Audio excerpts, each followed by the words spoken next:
سے لوگ بہت ساری باتیں معلوم کر رہے ہیں اور کرتے ہیں، اور اس میں لوگوں کی طے کی ہوئی بہت ساری عبادتیں ہیں۔ کچھ لوگوں نے معلوم کیا کہ 27 رجب کا روزہ ہے، کچھ لوگوں نے معلوم کیا 27 رجب کی رات میں کوئی نوافل پڑھی جاتی ہے، مخصوص نوافل۔ الگ الگ باتیں لوگ معلوم کرتے ہیں، اور لوگوں میں رائج ہے بہت ساری باتیں کہ دن میں روزہ رکھنا، رات میں عبادت کرنا، 2 رکعات پڑھنے پر یہ ملے گا، 6 پڑھنے پر، 4 پڑھنے پر، 8 پڑھنے پر، 10 پڑھنے پر، 12 رکعتیں پڑھنے پر یہ ملے گا۔ باقاعدہ اس میں مخصوص صورتیں بھی ہیں، یہ صورتیں فلانی رکعت میں پڑھی جائے گی، پہلی رکعت میں یہ صورتیں پڑھی جائے گی، دوسری رکعت میں یہ صورتیں پڑھی جائے گی، یہ سب باتیں موجود ہیں۔ اور روزوں کے حوالے سے بھی یہ باتیں معلوم کی جاتی ہیں۔ سب سے پہلے یہ سمجھ لیجئے، دین ہمارا وہ ہے جو ہمارے نبی صلی اللہ علیہ وسلم نے بتلا دیا۔ جیسے جتنی بھی سنتیں ہیں، جتنی بھی سنت نماز ہیں، سب کے بارے میں بتا دیا۔ بھائی تہجد کی نماز ہیں، تہجد کی نوافل ہیں، وہ بتلا دیا۔ رات کی نوافل ہیں، آپ رات بھر کبھی بھی پڑھ سکتے ہو، بتلا دیا۔ فرض و نماز سے پہلے کی سنتیں ہیں، بتلا دی۔ فرض و نماز کے بعد سنتیں ہیں، بتلا دی۔ ہر چیز بتلا دی ہم کو۔ نماز ہم کو ساری کی ساری بتلا دی گئی۔ اشراق کی نماز نفل ہے، وہ بتلا دی گئی۔ چاشتوں کی نماز بتلا دی گئی، اوابین کی نماز کی فضیلت بتلا دی گئی۔ یہ سب نمازیں ہم کو بتلا دی گئی۔ تو اس رات میں کوئی مخصوص عبادت ہے یا نہیں ہے؟ تو سب سے پہلے ہم یہ دیکھیں گے کہ اللہ کے نبی صلی اللہ علیہ وسلم نے خود عمل کیا اس بات پر کہ اس رات میں کوئی عبادت کی ہو، یا صحابہ کو بتایا ہو، یا بزرگان دین سے یہ بات ثابت ہو۔ تو یہ سب سے پہلے یہ بات آپ کو ماننی پڑے گی کہ نہ اللہ کے نبی صلی اللہ علیہ وسلم نے اس رات کی کوئی فضیلت بیان کی، کیونکہ رات کی فضیلتیں بیان اللہ کے نبی صلی اللہ علیہ وسلم نے جو مخصوص راتیں ہیں ان کی فضیلتیں بیان کر دی ہیں۔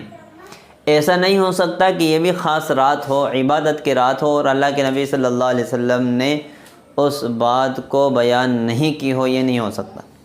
بھائی لیلۃ القدر کے بارے میں، 15 شعبان کی رات کے بارے میں، عیدین کی رات کے بارے میں، جمعے کی رات کے بارے میں، یہ سب مخصوص راتیں ہیں، خاص راتوں کی فضیلت بیان کر دی گئی ہمارے سامنے۔ تو یہ نہیں ہو سکتا اس رات کی فضیلتیں بیان نہیں کی۔ تو یہ دیکھنا پڑے گا کہ اللہ کے نبی صلی اللہ علیہ وسلم نے عمل کیا یا نہیں کیا، صحابہ کرام نے عمل کیا یا نہیں کیا، یہ دیکھنا پڑے گا۔ اسی طریقے سے 27 رجب کے روزے کے بارے میں لوگ معلوم کرتے ہیں کہ روزہ ہے یا نہیں ہے۔ تو یاد رکھیے کہ یہ مخصوص نہ رات میں کوئی عبادت ہے، مخصوص نہ دن میں کوئی روزہ ہے۔ عام نفل روزہ ہم جو رکھتے ہیں اس اعتبار سے اس دن بھی روزہ رکھ سکتے ہیں۔ الگ سے کوئی فضیلت بیان نہیں کی گئی۔ بہت سارے لوگ کہتے ہیں ہزاری روزہ، بہت سارے لوگ کہتے ہیں کہ ہزاری روزہ ہے، یعنی ایک روزہ رکھنے پر 1000 روزوں کا ثواب ملے گا، یہ لوگ بیان کرتے ہیں۔ تو یاد رکھو ایسا کچھ نہیں ہے۔ اور دوسری بات یہ ہے کہ لوگ اس لیے عبادت کرتے ہیں اور اس کی فضیلت بیان کرتے ہیں، وہ یہ جانتے ہیں کہ اس رات میں اللہ کے نبی صلی اللہ علیہ وسلم کو معراج ہوئی، اور معراج کا واقعہ اس رات میں پیش آیا ہے۔ تو معراج کے واقعے میں علماء کا بہت اختلاف ہے، 35 کے قریب اقوال ہیں، کوئی ربیع الاول، کوئی دوسرا مہینہ، الگ الگ باتیں ہیں، مختلف رائے ہیں۔ اور پھر اس کی ڈیٹ میں، اس کی تاریخ میں بھی اختلاف ہے کہ کون سی رات معراج کی رات ہے۔ یہ خاص طے کر کے نہیں بتائی کہ 27ویں رات ہے، یعنی اس کا تعین اٹھا لیا گیا، ہم کو پتہ نہیں کون سی رات ہے۔ بالخصوص مان لیا جائے کہ 27 رات ہے، اگر مان لیا جائے تو ماننے کے بعد یہ بھی تو ماننا پڑے گا کہ اللہ کے نبی صلی اللہ علیہ وسلم کو معراج ہوئی اور اللہ کے نبی صلی اللہ علیہ وسلم نے خود اہتمام کیا ہو اس رات میں عبادت کا، یا صحابہ کو ترغیب دی ہو، یا صحابہ نے اس پر عمل کیا ہو، یا بزرگان دین کے زندگی کے اندر ایسا مخصوص عمل رہا ہو کہ اس رات کی فضیلت بیان کی گئی ہو اور عبادتیں کی گئی ہوں، تو یہ آپ کو کہیں نہیں ملے گا، کہیں نہیں ملے گا۔ تو یہ لوگوں کی بنائی ہوئی باتیں ہیں، من گھڑت باتیں ہیں کہ اس رات میں 4 پڑھو گے تو یہ کام پورا ہو جائے گا، باقاعدہ ٹائٹل لگا کے یوٹیوب کے اندر آپ دیکھ لو، اس کے اندر فضیلتیں بیان ہو رہی، 27 رجب میں یہ حاجتیں پوری ہوگی۔ کسی کو 27 رجب میں آدمی اولاد دلوارا کو اولادیں پیدا ہو جائیں گی اور تمام مرادیں پوری ہوں گی، تمام پریشانیاں ختم ہوگی، کبھی زندگی میں آدمی بیمار نہیں ہوگا۔ ارے بھائی، اللہ کے نبی صلی اللہ علیہ وسلم کی تعلیم اپنانا ہمارے ذمے ہیں۔ اگر ہمارا یقین ہے کہ اللہ کے نبی صلی اللہ علیہ وسلم کی تعلیمات سچی تعلیمات ہیں، اللہ کے نبی صلی اللہ علیہ وسلم کی تعلیم سچی تعلیم ہے، تو ماننا پڑے گا بھائی اللہ کے نبی صلی اللہ علیہ وسلم ہمارے لیے نمونہ ہیں، کوئی دوسرا نمونہ نہیں ہے، اللہ کے نبی صلی اللہ علیہ وسلم ہمارے لیے نمونہ ہے۔ بات ماننی ہوگی کہ اللہ کے نبی صلی اللہ علیہ وسلم نے اس تاریخ میں یہ عمل کیا یا نہیں کیا، اس کو دیکھنا ہوگا۔ لوگ تو بہت ساری باتیں بکتے رہتے ہیں اور کہتے رہتے ہیں، نہ جانے الگ الگ باتیں لوگوں میں رائج ہو گئی ہے اور چل رہی ہے۔